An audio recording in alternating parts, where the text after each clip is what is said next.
They can actually help in the long run. I mean, it makes you a more disciplined consumer, if you will. I mean, why would you leave money on the table? I mean, you can actually use more of these options to save money at the grocery store. I mean, you can actually save quite a bit, and people are starting to notice. So we're really, I think we're slowly departing the era of couponing is king. We're starting to see consumers doing all sorts of things to save money, really. Another trend highlighted is that people are switching to cheaper or store brand products and reducing food variety. Dr. Charlebois unpacked how that shift affects nutrition and food security. Well, that's the thing. I do think that over time, instead of simply talking about food insecurity, I think we're going to start to talk more about food nutrition or nutrition security, really. And because that's a big deal. And I think over the last few years, what we're seeing was stagnating food expenses at the grocery store, which means that people were trading down. And so, which means, of course, that they were making nutritional compromises. So we need to actually understand exactly the implications of that. And that's why I think the focus will be, instead of being just on calories, it will be more on, well, what people are actually eating. And they can they afford it? Some Canadians report reducing waste and buying food that's close to expiry to save money. But what are the risks and benefits associated with these changes? Well, actually, I mean, there are great benefits. You're reducing waste. A lot of people are throwing away perfectly safe food. And actually, we just have a study out this week showing that the average consumer is throwing away about $290 worth of food that is safe because of best before dates. And so, certainly, if you're healthy enough, you should rely on your senses to assess risks at home. And if you do that, you'll save some money. There's also a growing distrust among consumers about how food prices are set.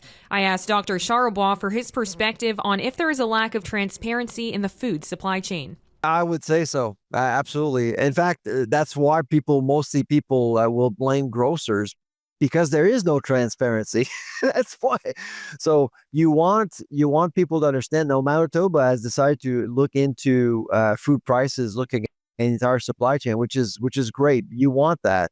You want governments to understand the entire food ecosystem, instead of just approach this in a linear fashion and blame the one component that is very visible to the food industry.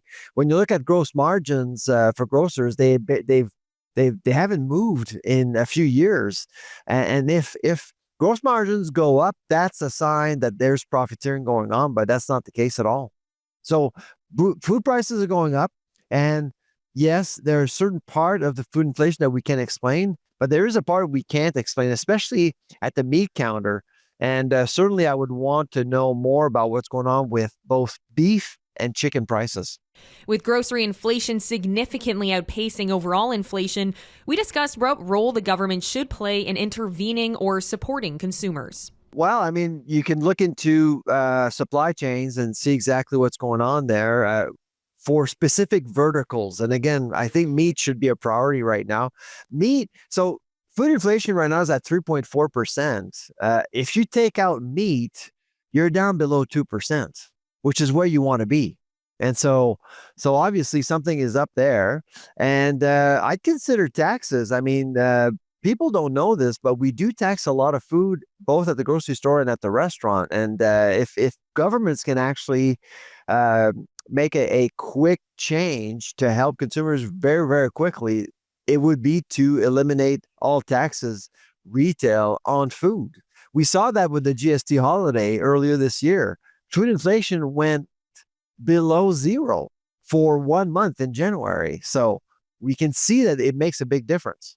Dr. Charlebois shared if the shift in consumer behavior, like buying less, delaying purchases, and cooking more at home, is likely to be temporary, or if this could become lasting habits. Yeah, I'm on the fence about cooking, to be honest. I don't see any evidence that people are cooking more. Because when you look at what is being bought at the grocery store, sales for ingredients aren't up. So people are buying ready to eat products, for example, things that are easy to make.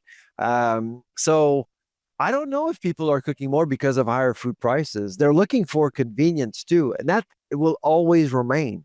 And cooking takes time. It's a lot of work. You have to clean dishes and things like that. So I would say that convenience remains a critical driver. Price is number one, of course, but convenience is really up there.